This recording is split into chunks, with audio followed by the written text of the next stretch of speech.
That image of Mark Fogle standing in the snow with an American flag draped over his shoulders, like those are the moments when you feel like you want to stand up and scream, I am so freaking proud to be an American. Yeah, proud to be an American for sure. Yeah. That was a huge moment, and one really not that long in the making if you think about it, because we're on day 23? I think as of today, maybe 24. Okay.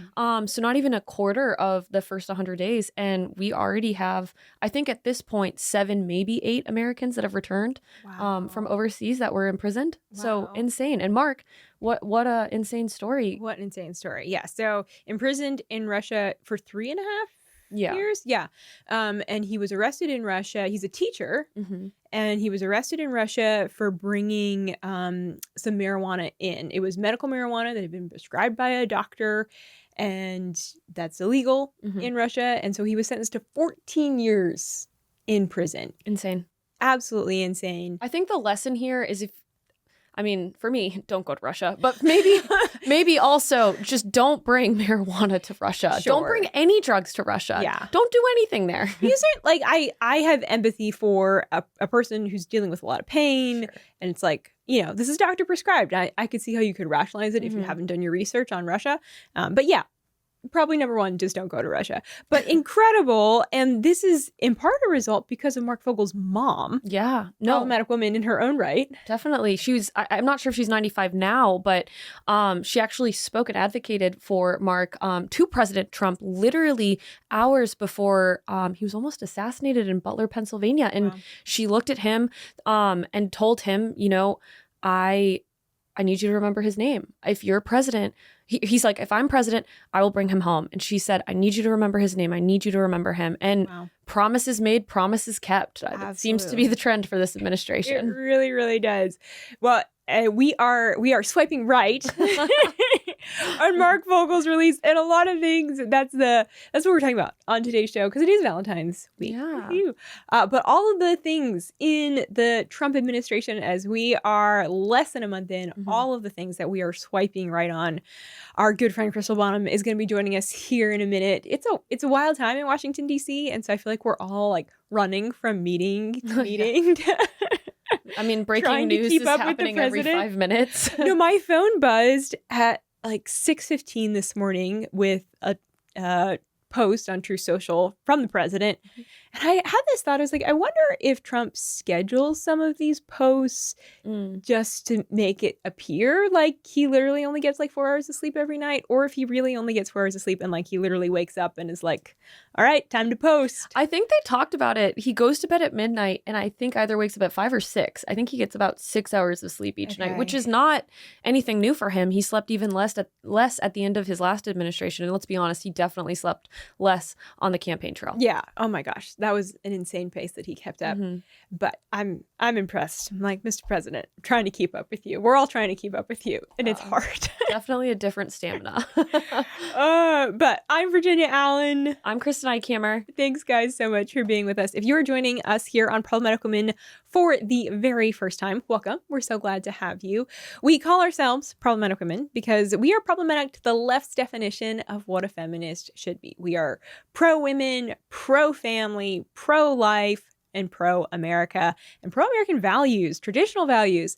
So those are the kinds of things that we talk about here on this show. We talk about the news from a conservative women's perspective. So let's go ahead and jump in here and talk about some of the things that we are swiping right on. Yeah, and not just us, but a lot of Americans are swiping left. A lot of Americans are right, not left. Yeah. I haven't used that app in forever. Always right. We always go right. I have golf balls that say that, always go right, never left. But you found an interesting poll. Well, okay, so there's a new poll out by CBS News YouGov, and they were looking at the popularity of the president, kind of what Americans, as we're just over 3 weeks into his presidency, what Americans are thinking about Trump right now.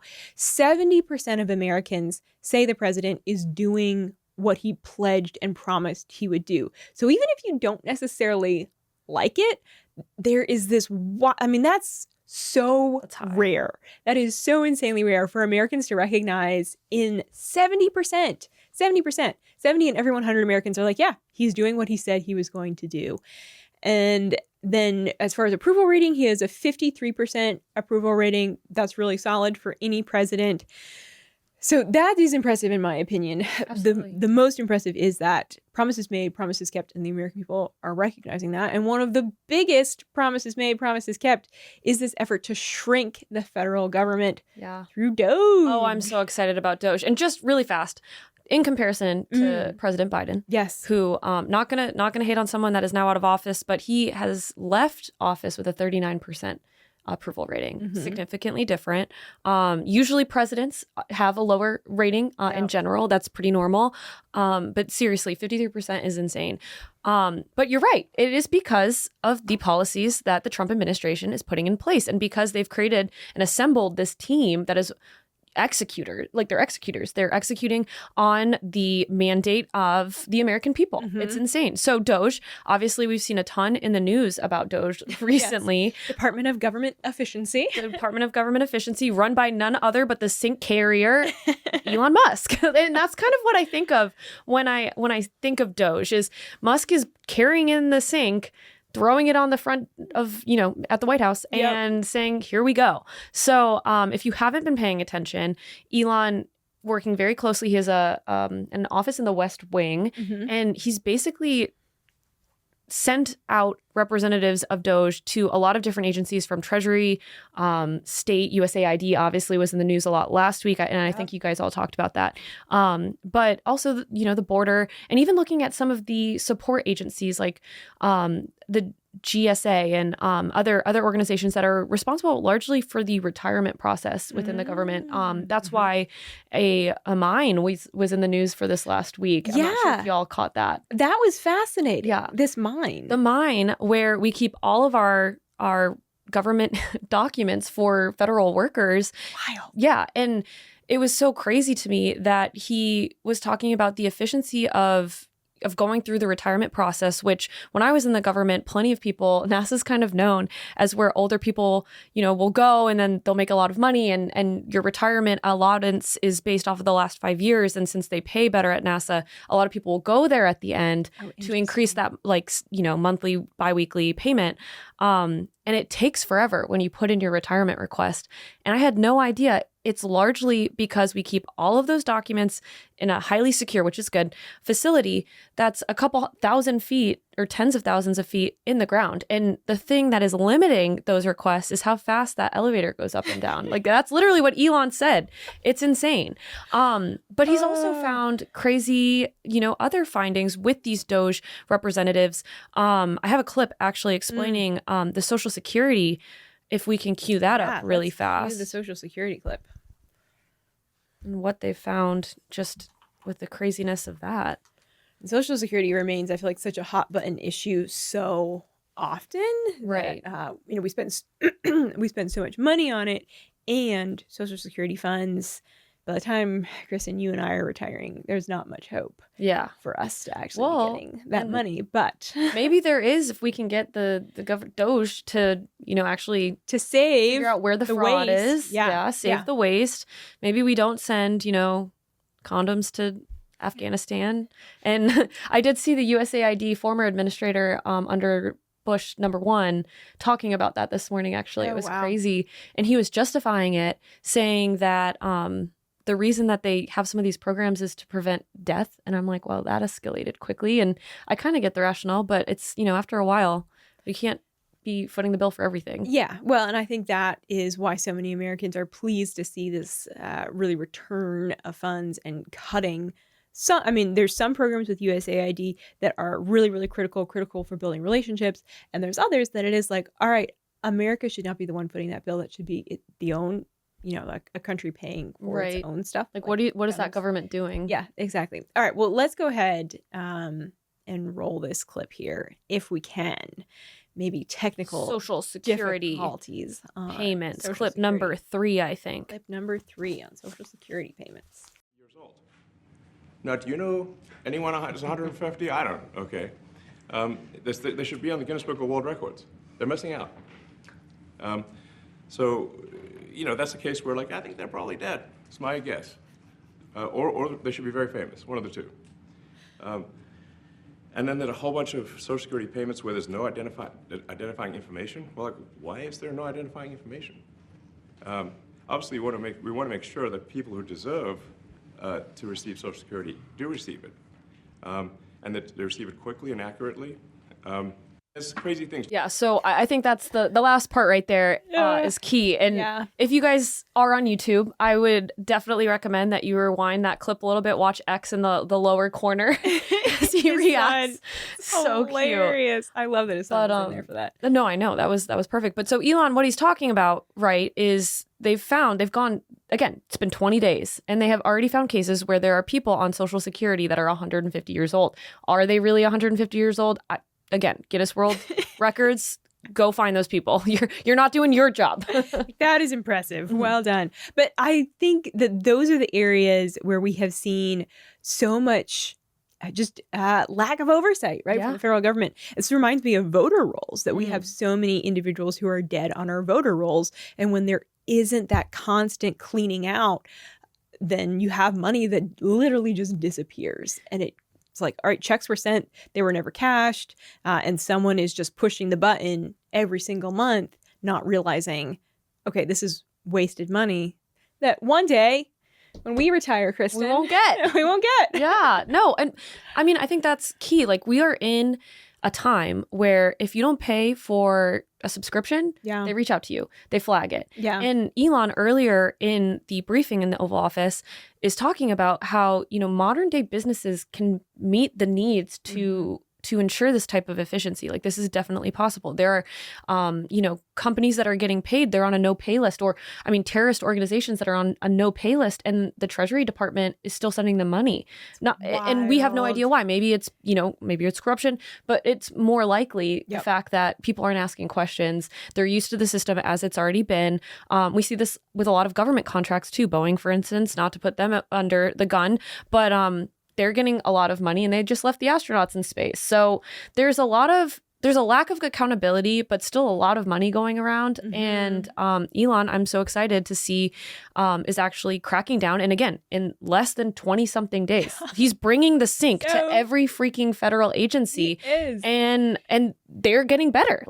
They are getting better. The bar is being raised. Well, and we saw this on Monday when DOGE announced that they had found $59 million that FEMA sent up to New York to house illegal aliens in luxury hotels like the Roosevelt Hotel in Manhattan. Must be nice. And again, another instance of government waste. And there's actually 4 individuals at FEMA that have since been fired because of this, including the chief financial officer, who obviously should know where the money is going. And this is such a significant move because Trump signed an executive order to create essentially kind of a review council to look at FEMA to make sure that they're using resources well. And in that, Trump actually referenced, hey, FEMA's been sending money to illegal aliens when we have folks, Americans, who are still trying to recover in North Carolina from Hurricane Helene. We obviously have the wildfire situation and the fires that broke out in California. Like, there's been a lot of devastation over the past 12 months in our country because of natural disasters. And FEMA has gotten a lot of criticism for just not responding in a way that was swift, that really meets the needs of those people. But instead, they're sending $59 million up to New York City. It's crazy. And I love the, left screaming about it's a threat to the Constitution, a constitutional crisis. Like, Elon Musk is an unelected bureaucrat and he's pushing the levers of government. And it's like, no, yes, he's an unelected bureaucrat. Or, if that's what you're going to say, then Alejandro Mayorkas also was. And that's why $59 million was just sent to illegal immigrants in New York who shouldn't even be here because they're criminals. But to your point, Virginia, weren't you just down in North Carolina? I was, yeah. So on Saturday, I had the opportunity to actually go to Asheville, North Carolina with Secretary Noem as she was visiting some of the folks who were affected by the hurricane down there, seeing the damage firsthand herself and looking at recovery efforts. And she actually made comments about the future of FEMA, what's in store for FEMA, because there's been this question mark of, as the government is shrinking, okay, FEMA plays a really important role. And there's been a lot of waste. There's been a lot of abuse of power. So let's go ahead and roll what Kristi Noem had to say about the future of FEMA while she was down in North Carolina on Saturday. Streamline it.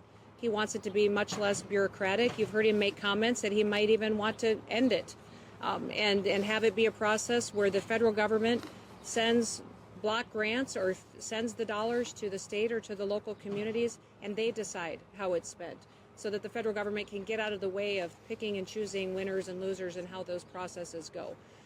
We've always found a lot of times government is not the best solution. Certainly in a time like this where you see an unprecedented flood and unprecedented loss, you need help. And the president wants to help and believes the federal government should help, but it shouldn't get in the way and slow that help down. Sure, he wants to streamline it. Love her perspective here. Whoop, as I hit the screen. That the federal government shouldn't get in the way, and that's often what we have seen. Is the federal government makes everything more complicated. It wants to get in the way, and even simple things like filing the paperwork with FEMA to try and get the grants or loan money in order to rebuild or recover has just been so complicated for the people in North Carolina. And a couple days after Kristi Noem said this, they referenced Trump maybe being interested in dismantling FEMA. Well, since then, Trump has come out and said, terminate FEMA. Literally, those are his words. While I am not sure that will actually happen, I don't think we would see FEMA entirely go away. I do think that the Trump administration, with Secretary Noem as FEMA falls under DHS, I think that we very likely could see exactly what she just referenced there, which is instead of having FEMA be this big federal agency, let's get it back as close to the people as possible. And everybody, Republicans and Democrats, can agree, hey, if you're affected by a natural disaster, who do you want making decisions about where financial resources go? You want the people who are on your city council, who understand how the city works and operates and, what roads are most critical to be reopened, instead of people in Washington, D.C. saying, okay, I think we should do X or Y or Z with this money. I think a good comparison here, too, is the federal government is essentially playing Battleship, if you remember that game. Yes. Yeah. So they're choosing based off of, I want to say they're doing their best because, again, I don't want to think the worst of people. But in the name of efficiency, they're choosing, people that have completely filled out their paperwork, people that, have good standing, whatever, the qualifications that are honestly obscure for most Americans, because go log on to any .gov website. I'm sure you'll be confused within 2 minutes. But all written by lawyers. Yeah. The idea. Yeah, exactly. And since we are a country that is, has liability as a huge issue here. That's largely why. But so they're not necessarily hitting the battleships that they need to in that case. They're not giving the resources to those that really desperately need it. Instead, they're going based off of who knows the system, who's put in the right request. And there's just so many qualifications that go into it that, let's talk about the people that are in trailer homes. Like, they don't necessarily have the resources to get all of that done. They might have storage facilities where they keep things, and they're not getting to that very easily when they don't have a car or when they don't have resources. Lost all of their technology because it's literally washed away. And they have no electronic sources outside of the Starbucks that might still be standing. But hey, they got relief because they know how to work the system. Exactly. So it's insane. And at the end of the day, yes, you want those people that are going to be held accountable by you, those city council members, and that who know the lay of the land, who aren't just guessing. Yeah. So, well, and I have to add that that $59 million that went up to New York City, Kristi Noem announced on Wednesday that DHS successfully her words were, we clawed it back. They got that money back, which is huge. Again, for that accountability, making sure resources are going where they need to go. And it's another thing that we are swiping right on. Yes, save our tax dollars, please. Talking about saving our tax dollars, last thing I'll add to this, there's about 22,000, I just Googled it, that's why I was on my phone, 22,000 employees at FEMA. What if there were way fewer, and we, used a distribution system that allowed more of that taxpayer dollars to not go towards, bureaucrats in DC who get to push buttons and say who gets loans, who doesn't, but rather just distributes that money to the states, federalism, and then they get to decide. And those are people that, again, are elected, represent the interests of their people. Like, let's get rid of some of those employees. I think that's largely why Trump is like dismantled, whatever, delete FEMA. I obviously not necessarily going to do that, but definitely shrink it, because 22,000 people, and this is the response we have, kind of ridiculous. It's wild. Well, and I have loved seeing, just speaking of the issue with illegal aliens and where our resources are going, that is one of the major things that I've been swiping right on, is seeing the initiative that the Trump administration has taken on that issue of illegal immigration, of doing what they said they were going to do. Under the Biden administration, over 10 million illegal aliens entered this country, over 600,000 of which we know either had a criminal record or had been charged with a crime. And so the priority has been rounding up those criminals. Tom Homan, our border czar, has been leading the charge on this, of saying this is the priority. And he's actually, is really fascinating. So he has put out kind of this quota. He has told his ICE officers and all those who he has deputized in order to arrest criminal illegal aliens, that he wants between 1,200 and 1,500 arrests every single day. And he is not satisfied. He came out this week and was like, I'm not satisfied with our arrest numbers. For a while, ICE was putting out the daily arrest numbers, and they were around 1,000 a day. They stopped putting those out. ICE, anyone at ICE, if you're listening, please start putting those numbers out every day again. Let Virginia know what's going on. I want to see the numbers on X. But he wants that to be ramped up. And, the underlying reason why is because he recognizes that for every criminal still on the streets, that's a real life threat to an American citizen. And it's a continual threat to his own agents who are making these arrests. So the faster they can do this, the faster they can get these individuals off the street. It protects American lives. And I think it helps to avoid any sort of organized activity that the cartels would plan against these law enforcement officers. And we've already seen deportation flights have started. We've had flights to Guantanamo Bay now, to Venezuela. The first flights to Venezuela were this week, which obviously... Right. Swipe, keep swiping right. But Tren de Aragua, the very violent prison gang, they are out of Venezuela. So getting those individuals out of our country, absolutely critical. And Selena Gomez has been awfully quiet. Obviously talked about that here. Oh, Selena, bless your heart. Bless your heart. Well, speaking of swiping right, we have a few things that have been renamed. Like the Gulf of America. Oh, now. The Gulf of America. I posted that on my story on Instagram immediately when I saw it on Google Maps before Apple Maps. I thought Apple would beat Google to the punch, but they didn't. Yeah, I was actually surprised. I was like, okay, Google. The timing, yeah. Okay, Google. Okay, Google. Where's the Gulf of America? But I was very excited when I saw that. It's like, that happened really fast. I think Trump's approval goes up to like 75% after that at least. Well, I was chatting with my sister about it, and we were both like, we never really thought about it. Like, I've never thought, the Gulf of Mexico should be the Gulf of America. More of America touches it. But it is cool. Like, no, it's exciting. I never thought, I didn't know I wanted it, but I do. It's a good Valentine's Day gift to Trump administration. It's like those infomercials, when you're like, oh, this thing can open cans for you and you don't have to move your hand. You're like, I didn't know I needed that. But I do. But also, real fast on the Gulf of America, like Gulf of Mexico, that has been the railway, basically, the railroad to America for a lot of countries. And now Trump is truly... That's a way of putting it. Yeah, not to compare it to the Underground Railroad. So if anyone went there, that's not what I'm trying to say. The rail system in America, building, No, it really has been. And people just... it's caused all of this chaos for not just America, but also for those countries as well. It's caused cartels to form.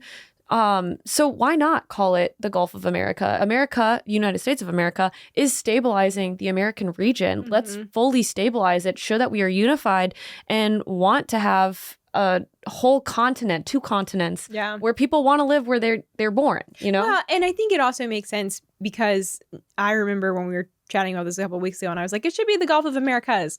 It doesn't roll off your tongue quite as well as the Gulf of America. But we're talking about, obviously, North America and Central America, South America. So it's all right there. So it does make sense in that regard. Like, it touches It's not like we said the Gulf of United States of America, which I would also have supported, but... It tracks. The name is good.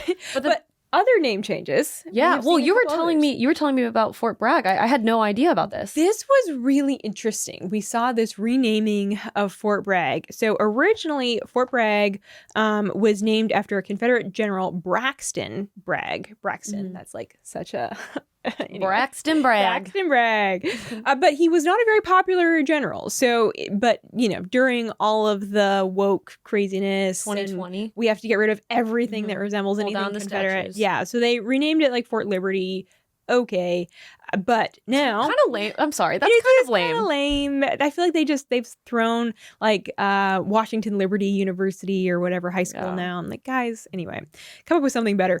But now they have officially renamed it Fort Bragg, but it is not named after the Confederate General Bragg. It is named after Private First Class Roland L. Bragg, who was a World War II veteran and earned a Silver Star and a Purple Heart for his exceptional courage during the Battle of the Bulge. So pretty cool. Also, I mean, huge thing here too that's been talked about, I think, on a few news organizations' websites.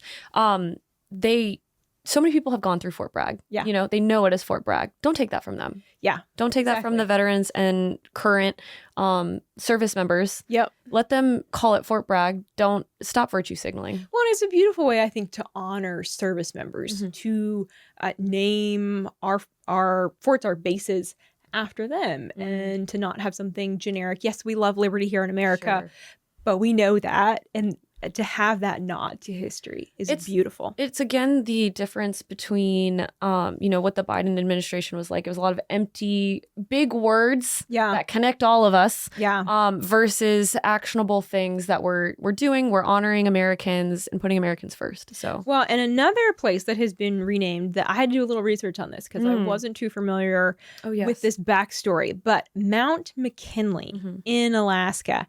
So it has been called Denali. And locals are like, we're still going to call it Denali, which I'm like, okay, yeah, that's fair. Sure. You've been calling it Denali like the Sears Tower. Yeah, exactly. It's still the Sears Tower. Anyway, what is it now, like Wilson or something? I don't know. Anyway, it was the Willis, and I don't know now. Yeah, I think it's still a Willis. It's the Sears Tower. It's the Sears Tower in Chicago. But Mount McKinley, renamed after William McKinley, who was our 25th president. And the backstory on it is it was named Mount McKinley because there was kind of an explorer that came out of the wilderness, a prospector that came out of the wilderness in Alaska. And the first news he was greeted with was that William McKinley had won the election and was the 25th president. So they named the mountain after him, which is kind of cool. And why did we rename it again? Because it was the native name? So then the native name was Denali. So still, apparently, for many Alaskans, it's going to remain in their hearts and minds as Denali. But officially, on maps, it is now. And it makes sense that we are naming something after a former president because that happens a lot. There's a lot of things. Again, that nod to history. Yeah. So much, guys. Just keep swiping. Yeah. Keep swiping right. You keep swiping left. Go this way. Oh, so many good things. All right. Yeah. Oh, no, I was just going to say the last thing, and we don't have a ton of information on this yet because it is still largely not declassified. Oh, but Representative Anna Paulina Luna just came out in the last day or two talking about declassifying the JFK, RFK, and MLK Jr. assassination documents that we've had. I mean, this is something... This is going to blow up. This is going to blow up. And get ready, guys. I think we talked about this on a former show. I mean, we're talking today about DOGE and government efficiency and accountability, but also transparency is another one of those C words that, we are talking so much more about. It's such a pivot from the last administration, who also promised, I believe, to declassify some of these documents and then didn't. I think many people have made the promise. They've said we want to. And the speed at which the Trump administration has done this. He gave the pen to RFK Jr. Oh, I actually didn't realize that. He did. When he signed it, he gave it to RFK Jr. I loved Trump when he signed that executive order and he was like, this is a big one, isn't it? The way, yes, sir. I've talked about this with other people, the way he's like, oh yeah, this, like, it's like, unbox with me, you know, like an unboxing episode. 100%. Where he's like, oh yeah, this is going to be big. Tell him about this. It's hilarious. But so there's going to be a lot more information in the coming weeks on that. Yep. I believe that they're going to start having hearings led by the Oversight Committee in March. So that's something to look forward to and something we'll definitely be covering. Yeah, that's going to make for a very eventful spring and summer, I think, if that information comes out. Absolutely. And obviously we have continual confirmations with RFK, with Tulsi Gabbard, all these folks being confirmed into their cabinet positions. Things are moving so fast and, of course, so efficiently. Just like how efficient the Eagles were on Sunday at just totally making a mockery out of the Chiefs. Yeah. My word, that was not expected by anyone. No, I mean, Jason Kelce even said that was a hard one to watch because obviously his brother's in it, but he played for the Eagles. But man, Jalen Hurts. Insane. Also, his reaction since winning goes directly to Disney World. Like, people are asking him. I mean, okay, sorry, sidebar fast. He got pissed because people saw his screensaver in the locker room and it was shared widely. And it's literally him walking through confetti when he lost the last Super Bowl. And people are like, are you going to change your screensaver? And he won't respond. He's like, I think I still need that, motivation. But it's just so funny. But no, let's talk about the Super Bowl a little bit more because that was insane. The fact that, wild. I mean, they just moved that ball down the field. The Chiefs did not. And it was an off day. It was an off day. Of course, everyone has been talking about Taylor Swift and her reaction. Oh my gosh. And how the crowd booed and have we confirmed for sure that I'm pretty sure she said what the bleep is going on? Probably. It looked pretty obvious that was what she was saying. Since like Evermore album. But I'm like, okay, that does have to be confusing when you literally sold out stadiums all across the world and then you're in a stadium and you get booed. I think our friend Crystal is here. Come on in. She didn't ghost us. I was going to make a joke at the end of this that you ghosted us on Valentine's Day. Welcome to the show. Hope don't apologize. But we do have the Tay-Tay expert here now. Oh gosh, we have the Taylor Swift expert among us. We're going on this Codell next week to London, and so there's been a lot of prep and a lot of. So she's been distracted by. I saw you. Like, they're on a roll. Should I get in there? Always jump in. But Taylor Swift, you watched the Super Bowl. I did. It was not much of a game. It was not. Right? So, I mean, it was entertaining in a different way. I loved it. Oh, yeah. I mean, I was pleasantly surprised. I think the Eagles did their job. Their coaches probably had them in there watching tape. Like, the number one goal is how can we get Patrick Mahomes off his game? And they checked that off. Totally. Because if Mahomes is off his game, then the Chiefs obviously, as a result of the Super Bowl, don't have. Did Travis score at all? I don't even know. He had like a dropped pass and 2 other possessions, I think. Okay. I saw this funny meme, and it was, remember when Taylor and Travis were on vacation, and there's that image of her like kind of glaring at him. They're like on a balcony, like overlooking the ocean or something. And it was like two or a drop pass and 2 whatever touches that he had.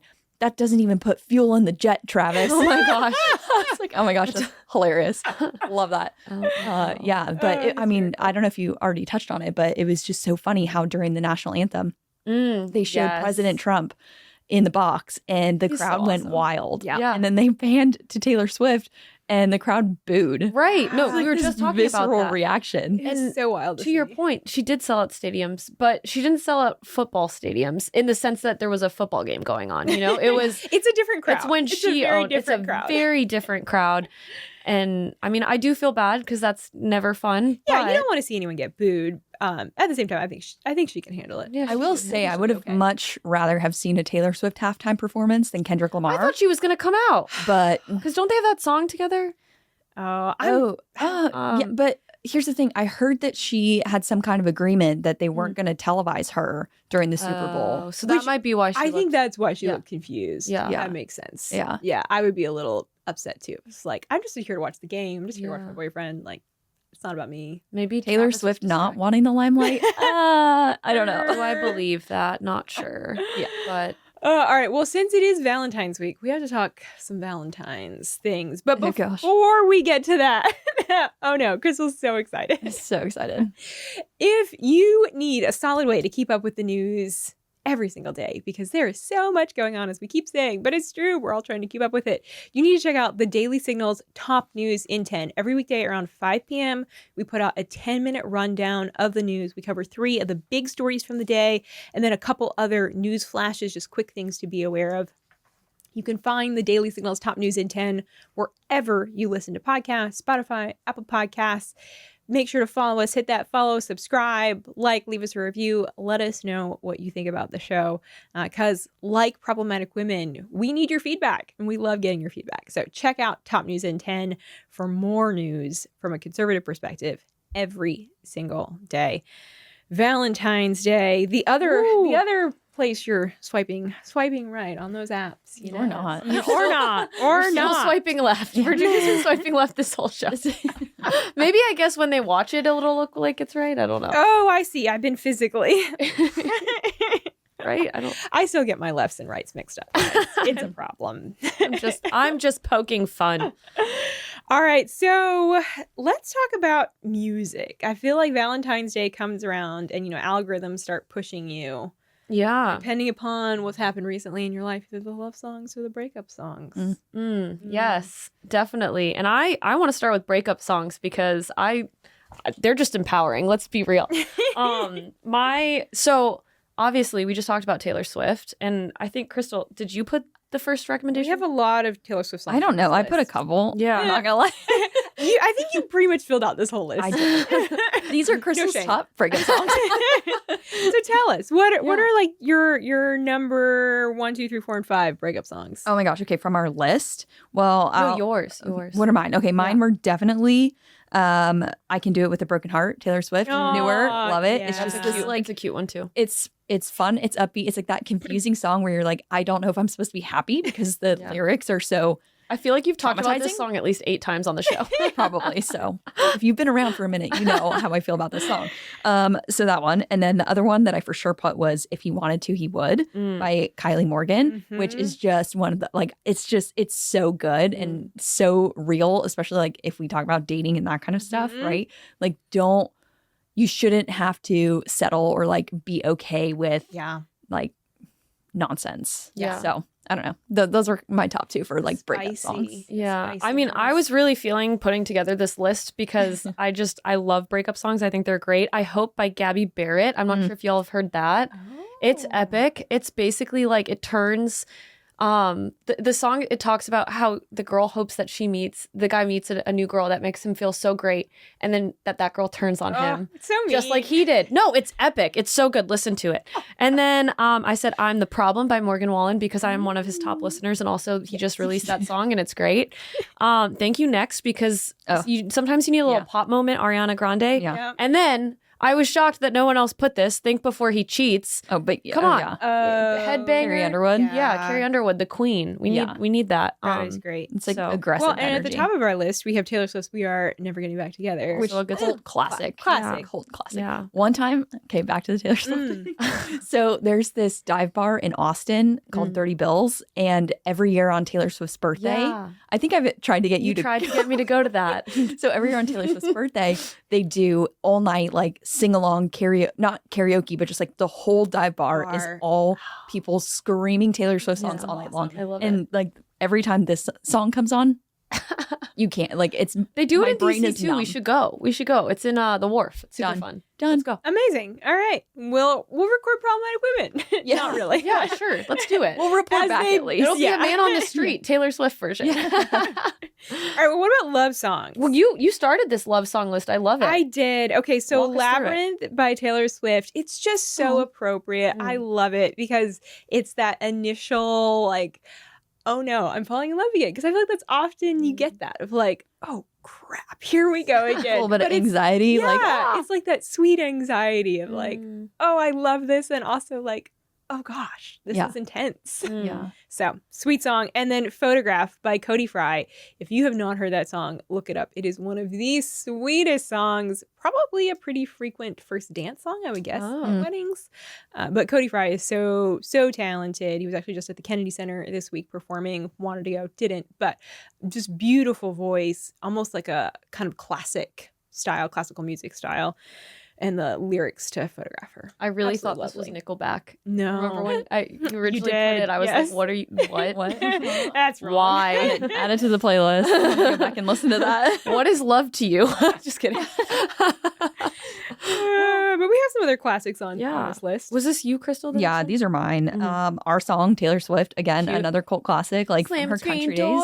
Yeah. Like it's just so cute, It's you know. so Like cute. you can't not have Yeah. that on the list. And then "Adore You" by Harry Styles. Yeah. Love. It's just Yeah. so sweet. Like Yeah. just gives you like that feel good feeling when you're like driving the car listening to it. It's cute. It's so sweet. cute. I threw these in last night, and I don't love my first one, but I did put "Fly Me to the Moon" by Frank Sinatra. It's a good one. Absolute I just like classic. love the poetry of the song, I think. And then "This Kiss" by Faith Hill was one of the first love songs I feel like I've ever listened to on the radio. It's just so upbeat and cute, and the music video is a lot. It's very like 90s, early 2000s. Yeah. If you haven't seen it. And then "Love Story" Oh, yeah. because Another one. Tay, that's where Absolutely. you started. I wish you had stayed in that lane, but I also respect the pop angle. And it's just, you think about it, like you be the prince and I'll be the princess, like that. At the That's all end of we the day, want. that's all Just we a want. girl's dream. I'm just a girl. Just want to fall in love. yeah. You know what? Be I'm treated like a surprised we princess. didn't. None of us put any like Chris Stapleton. Oh, I was watching. honorary mention. Honorary. Yeah, honorary mention Chris Stapleton. So there's after the Super Bowl, there's this hockey tournament going on called Four Nations, and it's like Canada, US, Finland, and Sweden. Amazing. And each of the teams did in the when they're coming down the hall to go out to the ice, they did a who would you want to see at the Super Bowl performance, and like all the guys had to answer, and so many of them, most of them said like Drake. A bunch of Morgan I love Wallen. it. A bunch said Chris Stapleton, which I was like, Interesting. hockey- Who do I we was think like, is going to so do it random. next year? Wait, this wasn't a question that we had thought about or had talked about, but Oh, I could who see should Morgan Wallen perform? doing it next year. I think that's where he goes next.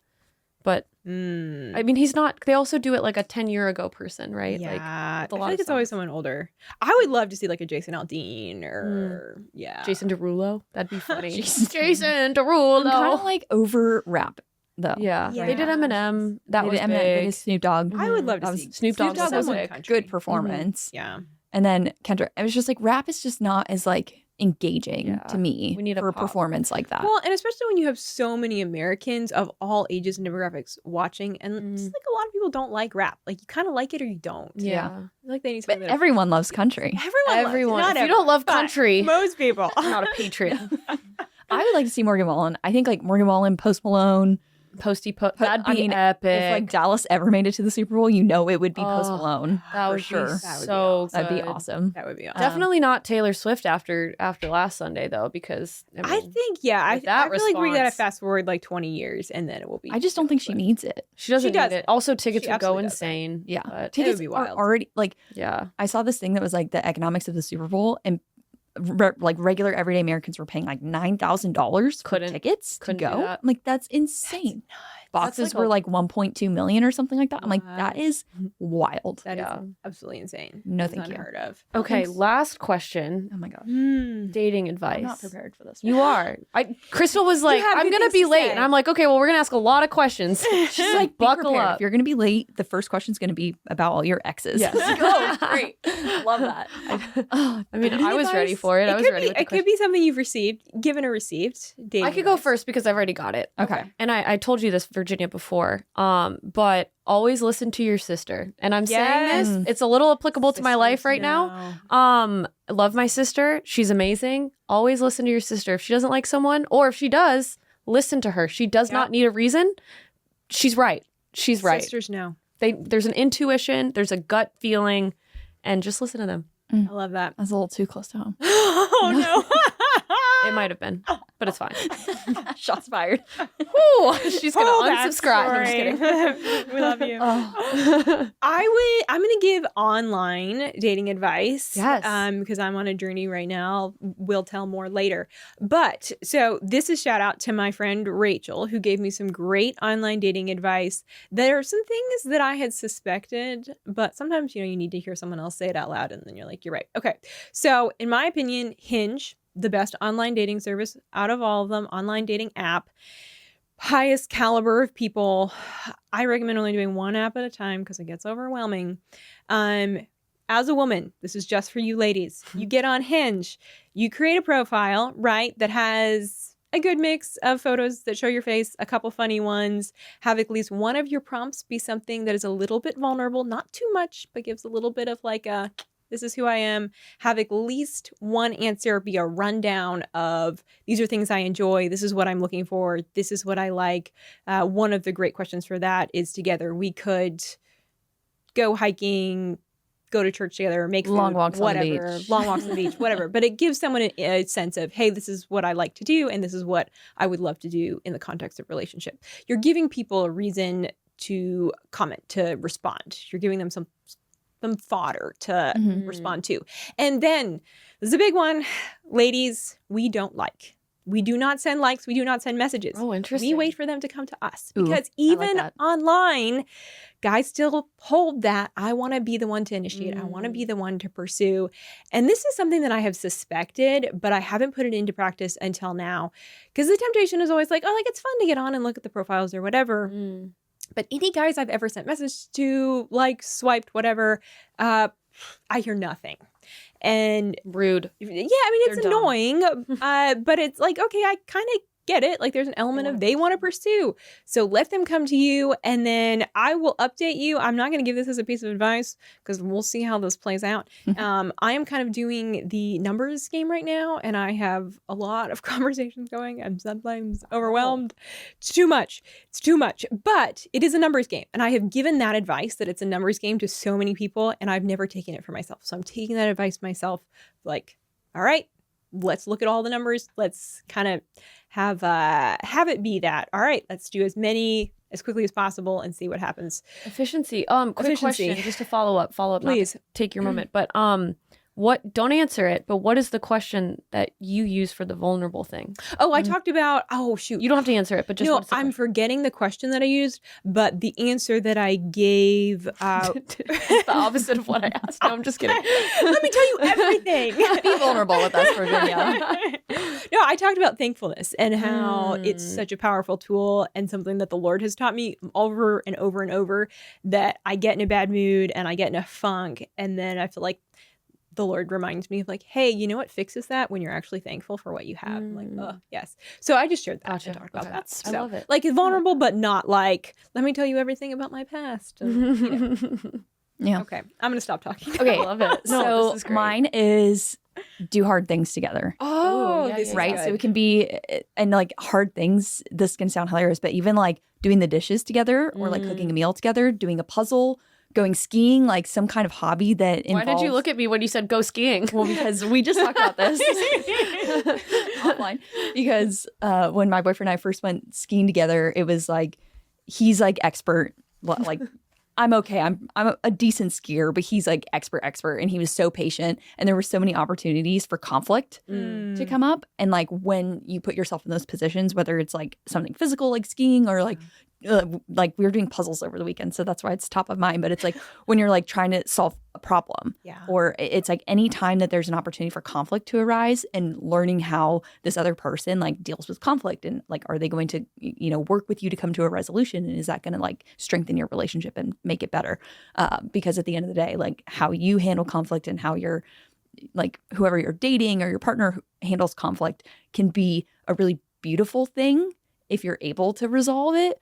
Or it can be a nightmare, right? And it can be a relationship ender. Yeah. So I think like it's Okay. like early on in the relationship, like go to a cooking class or like do something challenging like that would kind of expose how this person handles conflict and if they're willing to like work with you and problem solve. That is so good. I love that. It's just like pulling back the curtain in a way. Like it's allowing whatever is kind of lingering under the surface to be brought up. Yeah. Well, and it's kind of to your point about vulnerability. Like it's putting you in a position of vulnerability. Like if you're trying something new that they like, that's not your thing, or vice versa. It's like this person's already in kind of a vulnerable position. Like I don't know how to cook. It's like, okay, well, let's cook a meal together. And if you're like having to teach them also, you're just learning like how to interact and how to problem solve and like what your compatibility is on kind of the day-to-day things, right? Because above and beyond dating, it's like if you're considering like being in a serious relationship or potentially marrying this person, like those day-to-day kind of mundane things are going to be everyday things. Yeah. And that, you know, can be a beautiful thing or can turn in. Right. You're not going out to dinner every weekday. You're not like, Yeah. So good. Wow. Good advice this Valentine's week. I love it. If y'all have any advice too, tomorrow's Valentine's Day. I know we're taping a little bit late because of the snow, but thanks for being patient. Send that to us. We'll post it, and we're going to create a playlist, I think, or at least a graphic of the playlist that we just told you, whether you need some breakup songs or some romance love songs. Wherever you're at this Valentine's. Yeah. We're with you. We're with you. Happy Valentine's Day, guys. We'll see you next week.